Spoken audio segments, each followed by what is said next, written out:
الحمد لله رب العالمين والصلاة والسلام على سید الانبیاء والمرسلین اما بعد.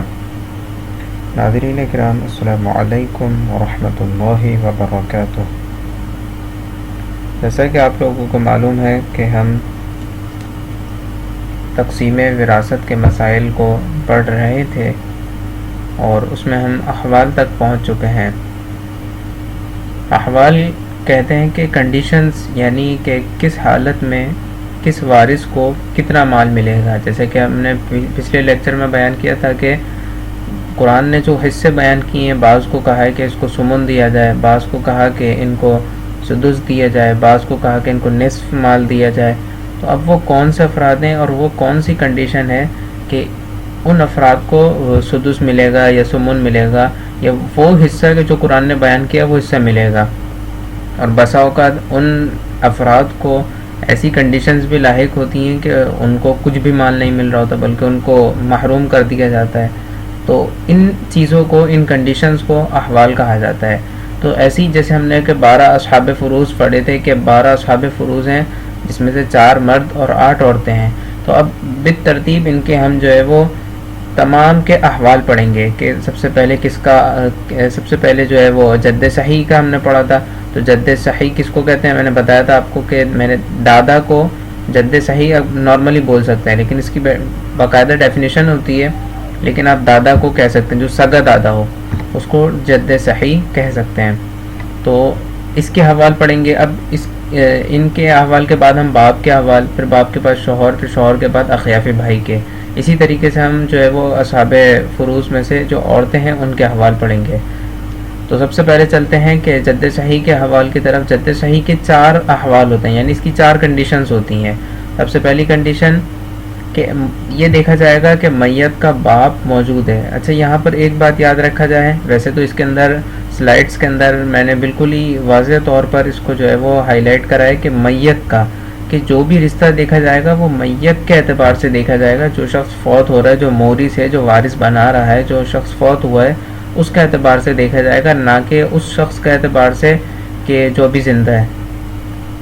تو میت کی بات ہو رہی ہے، چونکہ میت کی وراثت تقسیم ہو رہی ہے تو لہٰذا اسی کا اعتبار کیا جائے گا. تو میت کا دادا، اگر میت کے دادا کی ہم ابھی دیکھ رہے ہیں کہ دادا زندہ ہے، تو اب ہم اس کی وراثت کا دیکھ رہے ہیں کہ جو میت شخص مرا ہے، جو شخص مرا ہے اس کا باپ موجود ہے یا نہیں ہے.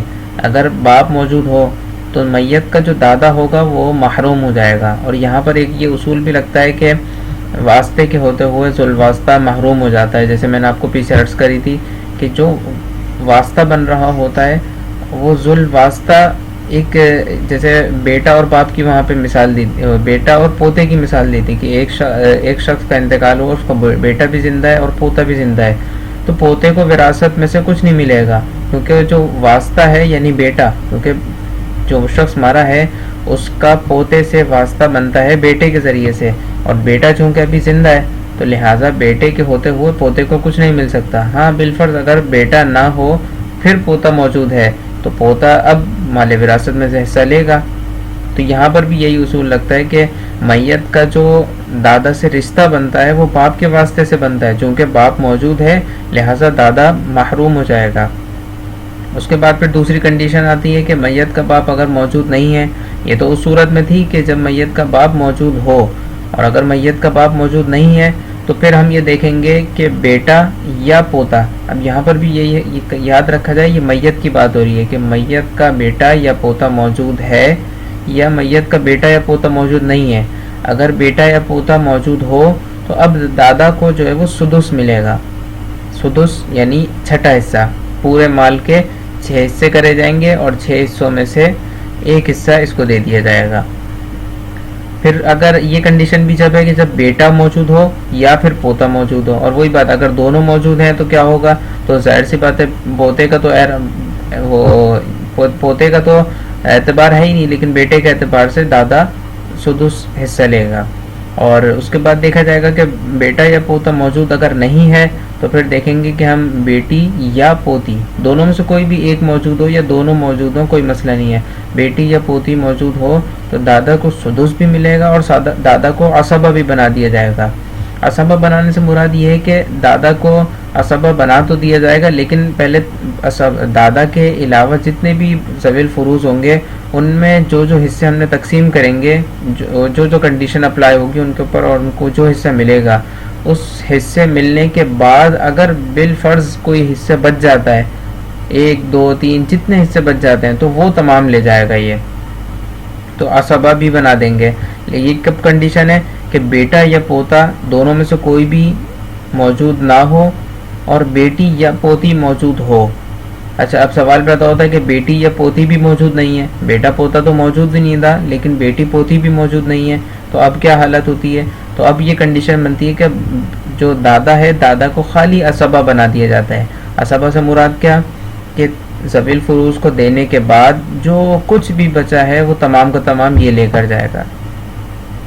اس کے بعد پھر ہم دوسرے احوال کی طرف چلتے ہیں۔ اب اس کے بعد باپ کے احوال آتے ہیں، چونکہ یہ دونوں ملتے جلتے ہیں اس لیے ان کو دونوں کو ایک ساتھ بیان کیا ہے۔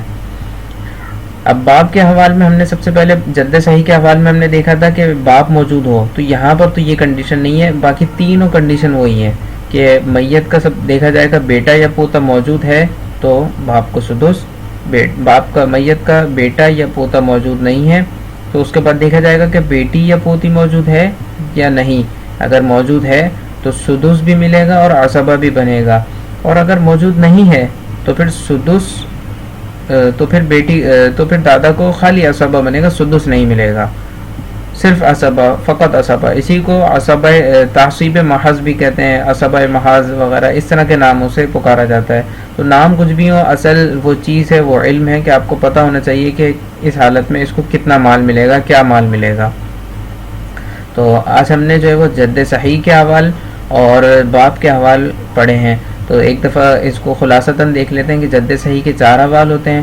سب سے پہلے دیکھا جاتا ہے کہ میت کا باپ موجود ہے، اگر موجود ہوتا ہے تو پھر دادا کو محروم کر دیا جاتا ہے۔ اس کے بعد دیکھا جاتا ہے کہ میت کا باپ اگر موجود نہیں ہے تو بیٹا یا پوتا موجود ہے تو سدس، اور اگر بیٹا یا پوتا موجود نہیں ہے تو بیٹی پوتی موجود ہو تو سدس اور عصبہ دونوں، اور اگر بیٹی پوتی بھی موجود نہیں ہے تو خالی عصبہ۔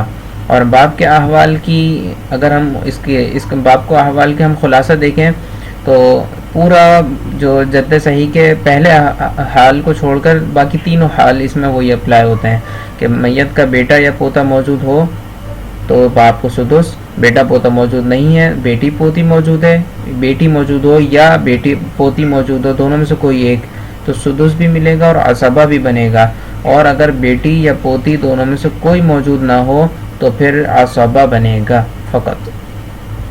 اللہ تعالیٰ سے دعا ہے کہ جو ہم نے پڑھا اس کو یاد رکھنے کی توفیق عطا فرمائے، آمین بجاہ النبی الامین صلی اللہ علیہ وسلم۔